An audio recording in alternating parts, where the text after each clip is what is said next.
നമസ്കാരം. രാഹുൽ മാങ്കൂട്ടത്തിന്റെ വിഷയം. അപ്പോൾ രാജിവെക്കത്തില്ല, രാജിയെ പറ്റിയിട്ട് ഒരു തീരുമാനവും ഇല്ല എന്നാണ് അവരൊക്കെ തന്നെ പറയുന്നത്. MLA സ്ഥാനം രാജിവെക്കാൻ ഉദ്ദേശിച്ചിട്ടില്ല. രാജിവെക്കണ്ട, കാരണം നമ്മുടെ ഇപ്പോഴത്തെ നാട്ടിലുള്ള MLA-മാർക്ക് ഒരു യോഗ്യതയുണ്ടല്ലോ. ഈ യോഗ്യത എന്ന് പറയുമ്പോൾ നല്ല യോഗ്യതയല്ല, മിക്ക ആൾക്കാർക്കും നെഗറ്റീവായിട്ടുള്ള യോഗ്യതയാണ് കൂടുതൽ. ഇതിനു മുമ്പും ഇതേപോലെ ആരോപണം ഉന്നയിക്കപ്പെട്ടിട്ടുള്ള വേറൊരു MLA ഉണ്ടല്ലോ, ആ MLA രാജിവെച്ചിട്ടില്ല. ഈ MLA രാജിവെക്കണ്ട. വഷളത്തരം, കോഴിത്തരം, പിന്നെ കൈയിട്ട് വാരല്, ഇതൊക്കെ ഉണ്ടെങ്കിലല്ലേ ഒരു MLA ആകത്തുള്ളൂ. നമ്മുടെ നാടിന്റെ ഒരു ഗതികേട് നിങ്ങളൊന്ന് ആലോചിച്ച് നോക്കിക്കേ. അപ്പോൾ ഇതിനെതിരെ പല ആൾക്കാരും പ്രതികരിക്കുന്നത്, അതായത് ഇതിനെതിരെ പോസിറ്റീവായിട്ട് പല ആൾക്കാരും പ്രതികരിക്കുന്നത് എങ്ങനെയാണെന്ന് അറിയാമോ? ഇത് പാർട്ടിയുടെ വായടപ്പിക്കാൻ വേണ്ടിയിട്ടാണ്, വളർന്നു വരുന്ന ഒരു യുവ നേതാവിനെ ഇല്ലാതാക്കാൻ വേണ്ടിയിട്ടാണ്, മനഃപൂർവ്വം കെട്ടിച്ചമച്ചുണ്ടാക്കിയതാണ്, സരിതമാരെ ഇറക്കുവാണ്. കാരണം എലക്ഷൻ വരുവാണല്ലോ, അപ്പോൾ അടുത്ത ഇലക്ഷന് മുമ്പ് പുതിയ സരിതമാരെയൊക്കെ ഇറക്കുകയാണ് എന്നൊക്കെ പറഞ്ഞിട്ടാണ് ഇതിനെ ന്യായീകരിച്ചുകൊണ്ടിരിക്കുന്നത്. ഇതിനെ അങ്ങ് ഗ്ലോറിഫൈ ചെയ്ത് കാണിക്കുകയാണ്. അല്ലെന്നുണ്ടെങ്കിൽ ഈ സംഭവത്തിന്റെ ആഘാതം ഇല്ലാതാക്കാൻ വേണ്ടിയിട്ട് ശ്രമിക്കുകയാണ്. മാത്രമല്ല, ഇന്ന് ഷാഫി പറമ്പിൽ മാധ്യമങ്ങളോട് പ്രതികരിച്ചിരുന്നു. അദ്ദേഹവും പറഞ്ഞത് ഇങ്ങനെയാണ്: കോൺഗ്രസിന്റെ വായടപ്പിക്കാൻ വേണ്ടിയിട്ട് ആരൊക്കെയോ ചേർന്ന് ഫാബ്രിക്കേറ്റ് ചെയ്തതാണ് എന്ന്. അപ്പൊ ഈ ഫാബ്രിക്കേറ്റ് ചെയ്യുക എന്ന് പറഞ്ഞു കഴിഞ്ഞാൽ കെട്ടിച്ചമച്ചുണ്ടാക്കുക, പറയുന്നതെല്ലാം കള്ളത്തരമായിരിക്കണം. വെറുതെ ആരെങ്കിലും വന്ന് ആരോപണം മാത്രമാണ് ഉന്നയിക്കുന്നത് എന്നുണ്ടെങ്കിൽ നമുക്കതിനെ പറ്റിയിട്ട് കെട്ടിച്ചമച്ചതാണ്, കള്ളത്തരമാണ് എന്ന് പറയാം. പക്ഷെ ഇവിടെ വെറുതെ ആരോപണം ഉന്നയിക്കുകയല്ല. പല സ്ത്രീകൾ, ഈവൻ രാഹുൽ മാങ്കൂട്ടത്തിന് തിരിച്ച് മെസ്സേജ് അയക്കാത്ത സ്ത്രീകൾ പോലും ഇയാൾ ശല്യം ചെയ്തു, ഇയാളൊരു പൊതുശല്യമാണ് എന്ന് പറഞ്ഞിട്ട് രംഗത്ത് വരുന്നുണ്ട്. അതായത് പുള്ളി എന്താണ് ചെയ്യുന്നത്? പുള്ളിയുടെ ലൈഫിൽ പുള്ളി കാണുന്ന സ്ത്രീകൾക്കെല്ലാം അങ്ങോട്ട് മെസ്സേജ് അയക്കുകയാണ്. ഇപ്പൊ പാർട്ടി പരിപാടിയും പാർട്ടി പ്രവർത്തനവുമായിട്ട് ഒരുപാട് ആൾക്കാരെ പരിചയപ്പെടുമല്ലോ. ഇവരുടെയൊക്കെ തന്നെ ഇൻസ്റ്റഗ്രാം അക്കൗണ്ട് കയറി തപ്പിപ്പിടിച്ച് അവർക്കെല്ലാം അങ്ങോട്ട് മെസ്സേജ് അയക്കും. കുറെ സ്ത്രീകൾ തിരിച്ച് മെസ്സേജ് അയക്കും. അപ്പൊ ഈ സ്ത്രീകളോടെല്ലാം പറയുന്നത്, എനിക്ക് നിന്നോട് മാത്രമേ ബന്ധമുള്ളൂ, എനിക്ക് നിന്നോട് മാത്രമേ ബന്ധമുള്ളൂ എന്നാണ് ഓരോ സ്ത്രീയോടും പറയുന്നത്. അതായത് പുള്ളിക്കാരൻ എങ്ങനെയാണ് കളിച്ചുകൊണ്ടിരിക്കുന്നതെന്ന് ചോദിച്ചു കഴിഞ്ഞാൽ, ഈ പ്രാവുകളെ വേട്ടയാടാൻ വേണ്ടിയിട്ട് വേട്ടക്കാരന്മാർ നടക്കത്തില്ലേ, വല വിരിച്ചെടുത്തില്ലേ, അതേപോലെ ഒരു വേട്ടക്കാരന്റെ കുതന്ത്രം എല്ലാം മനസ്സിൽ ഒളിപ്പിച്ച് വെച്ച്, കോഴിത്തരമെന്നൊന്നും അല്ല ഇതിനെ നമ്മൾ പറയേണ്ടത്, ഒരു വേട്ടക്കാരൻ, ഒരു പ്യുവർ ആയിട്ടുള്ള വേട്ടക്കാരനാണ്. അപ്പോൾ ഒരു വേട്ടക്കാരന്റെ കുതന്ത്രങ്ങളെല്ലാം മനസ്സിൽ ഒളിപ്പിച്ച് വെച്ച് എല്ലാ പെണ്ണുങ്ങളെയും വല വിരിച്ച് അയാളുടെ വലയിലേക്ക് ആക്കാനാണ് ശ്രമിക്കുന്നത്. അതൊരു MLA-ക്ക് ചേർന്ന യോഗ്യതയാണോ? നിങ്ങൾ തന്നെ പറ. എല്ലാം നമുക്ക് ക്ഷമിക്കാം, പുറത്ത് വന്നൊരു വോയിസ്. അപ്പം ഇതെല്ലാം ഫാബ്രിക്കേറ്റഡ് ആണ് എന്നുണ്ടെങ്കിൽ, ഇയാളല്ല ചെയ്തത് എന്നുണ്ടെങ്കിൽ അത് തെളിയിക്കാൻ വലിയ പ്രയാസമൊന്നുമില്ല. ഇപ്പോൾ രാഹുൽ മാങ്കൂട്ടത്തിന്റെ വോയിസ് ആരെങ്കിലും അനുകരിച്ച്, അല്ലെന്നുണ്ടെങ്കിൽ ടെക്നോളജി വെച്ചിട്ട് പറഞ്ഞതാണ് എന്നുണ്ടെങ്കിൽ നമുക്ക് കണ്ടുപിടിക്കാൻ സുഖമായിട്ട് പറ്റും. ഇപ്പം എൻ്റെ വോയിസ് ആരെങ്കിലും അനുകരിച്ച് ഒരു ഫോൺ റെക്കോർഡർ ഉണ്ടാക്കുന്നു, ഞാൻ ഫോണിൽ വിളിക്കുന്നത് പോലെ എൻ്റെ വോയിസ് അനുകരിച്ച് ചെയ്യുന്നു, അത് എളുപ്പത്തിൽ കണ്ടുപിടിക്കരുതോ? ടെക്നോളജി വെച്ച് ചെയ്യുന്നതൊക്കെ തന്നെ വേറൊരു ടെക്നോളജി വെച്ച് നമുക്ക് കണ്ടുപിടിക്കാൻ പറ്റും. അങ്ങനെ കണ്ടുപിടിക്കുന്നില്ല. അപ്പോൾ അതിൻ്റെ അർത്ഥം എന്താണ്? അയാളുടെ വോയിസ് തന്നെയാണ് പുറത്തു വരുന്നത്.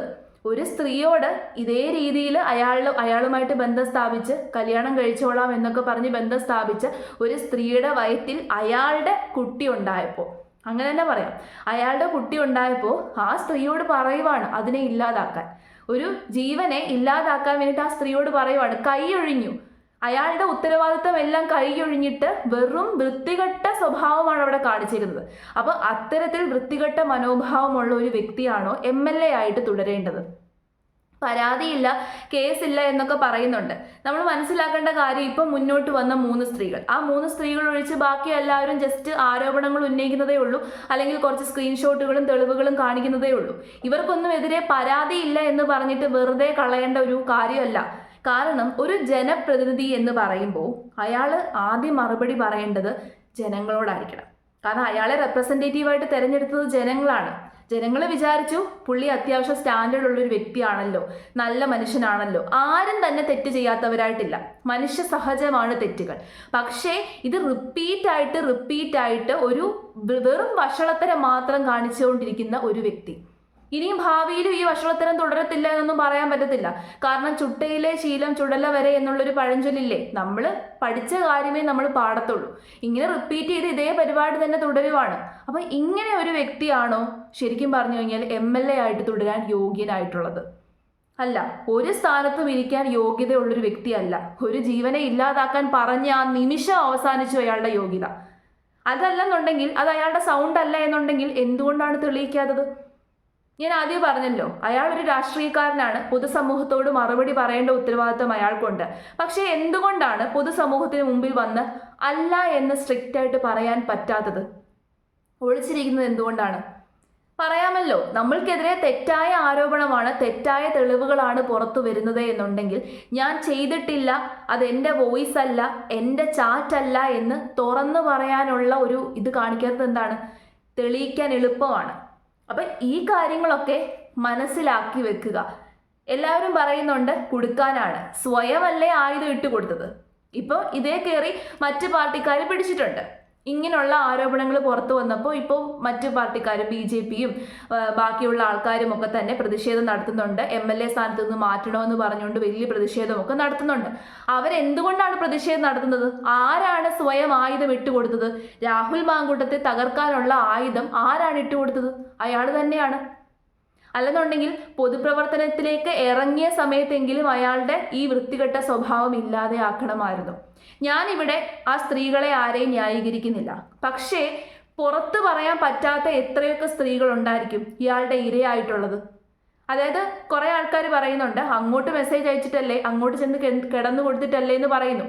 അത്തരം സ്ത്രീകളെ നമുക്ക് ന്യായീകരിക്കേണ്ട. പക്ഷേ ഇയാൾ നിരന്തരമായിട്ട് ശല്യം ചെയ്ത് ഇയാളുടെ ശല്യം സഹിക്കാൻ വയ്യാതെ പൊറുതി മുട്ടിയിരിക്കുന്ന എത്രയോ സ്ത്രീകൾ കാണും. അവർ പുറത്ത് വരാത്തതായിരിക്കാം, മനഃപൂർവ്വം നാണക്കേട് പേടിച്ചും അപമാനം പേടിച്ചും പുറത്ത് വരാതിരിക്കുന്നതാണ്. അങ്ങനെ എത്രയെത്ര സ്ത്രീകൾ ഉണ്ടാകും. ഇവൻ പ്രായത്തിൽ മുതിർന്ന സ്ത്രീകളോട് പോലും ബന്ധം സ്ഥാപിക്കാൻ വേണ്ടിയിട്ട് പോയി. കല്യാണം കഴിച്ച സ്ത്രീകൾക്ക് വരെ മെസ്സേജ് അയച്ചിട്ട് തിരിച്ച് മെസ്സേജ് അയച്ചില്ലെന്നുണ്ടെങ്കിൽ ഉടനെ പറയുന്നത് ജാടക്കാരി, സൗന്ദര്യമുള്ള സ്ത്രീകളെ മതി ചേട്ടന്, വേറെ ആരെയും വേണ്ട. പിന്നെ ഇപ്പോഴത്തെ കാലത്ത് ഞാൻ പറഞ്ഞല്ലോ, MLA ആയിട്ടിരിക്കാനുള്ളൊരു യോഗ്യതയാണിത്. വഷളത്തരം കാണിക്കുക, കോഴിത്തരം കാണിക്കുക, കൂടുതൽ ആൾക്കാരോട് ഒലിപ്പിച്ച് ചെല്ലുക, പഞ്ചാരയടി. ഇതൊന്നും പഞ്ചാരയടി എന്നൊന്നും പറഞ്ഞത് തള്ളിക്കളയാൻ പറ്റത്തില്ല. കറക്റ്റ് ഒരു വേട്ടക്കാരൻ്റെ മനോഭാവവും സ്വഭാവവുമാണ്. എത്ര സ്ത്രീകളെ തൻ്റെ വലയിലാക്കാം, എത്ര സ്ത്രീകളുമായിട്ട് ബന്ധം നടത്തിക്കൊണ്ടു പോവുക. ഒന്നോ രണ്ടോ സ്ത്രീകൾ പോരാ, ഇഷ്ടം പോലെ സ്ത്രീകളുമായിട്ട് ബന്ധം സ്ഥാപിക്കേണ്ടിയിരിക്കുന്നു. അതാണ് ലക്ഷ്യം. അതിന് വേണ്ടിയിട്ടാണ് ഇങ്ങനെ വല വിരിച്ച് ഇങ്ങനെ ഇരിക്കുന്നത്. ഇയാൾക്കൊക്കെ ഇതിന് മാത്രം ഇത്രയും സമയം എവിടെ നിന്നാണെന്നാണ് ഞാൻ ആലോചിക്കുന്നത്. വലിയ പൊതുപ്രവർത്തകനല്ലേ, 24 മണിക്കൂറും ഇങ്ങനെ ഇൻസ്റ്റഗ്രാമിലും ടെലഗ്രാമിലും എല്ലായിടത്തും മാറി മാറി മെസ്സേജാണ്. ഇൻസ്റ്റഗ്രാമിലും ടെലഗ്രാമിലും ഫേസ്ബുക്കിലും ഗൂഗിൾ പേയിലും വരെ ചിലപ്പോൾ മെസ്സേജ് അയച്ചിട്ടുണ്ടാകും. അത്തരം പ്രവർത്തികൾ ചെയ്യുന്ന വ്യക്തിക്കാണ് MLA ആയിട്ട് തുടരാനുള്ള യോഗ്യത. വെറും യൂത്ത് കോൺഗ്രസിന്റെ സ്ഥാനം മാത്രം രാജിവെച്ചിട്ട് കാര്യമില്ല. വളരെ വളരെ നെഗറ്റീവായിട്ടുള്ളൊരു ആരോപണമാണ്. ഒരു ജനപ്രതിനിധിയെ ടോട്ടലി കളങ്കപ്പെടുത്തുന്ന രീതിയിലുള്ള ഒരു ആരോപണമാണ്. വെറും ആരോപണമല്ല, പുറത്തു വന്ന തെളിവുകൾ നമ്മൾക്ക് ഒരിക്കലും തള്ളിപ്പറയാൻ പറ്റത്തില്ല. ഇത് വെറും ആരോപണമാണെന്നുണ്ടെങ്കിൽ തെളിയിക്കുക. തൻ്റെ നിരപരാധിത്വം ഉണ്ടെന്നുണ്ടെങ്കിൽ, താൻ നിരപരാധിയാണ് എന്നുണ്ടെങ്കിൽ സ്വയം നിരപരാധിത്വം തെളിയിക്കുക. അല്ലെന്നുണ്ടെങ്കിൽ പബ്ലിക്കിന് മുമ്പിൽ വന്ന് തെറ്റ് ചെയ്തിട്ടില്ല എന്നെങ്കിലും പറയാനുള്ള മനസ്സ് കാണിക്കുക. അതുപോലും കാണിക്കാത്ത ഒരു നേതാവിനെ നമ്മൾക്ക് എങ്ങനെ വിശ്വസിക്കാൻ പറ്റും?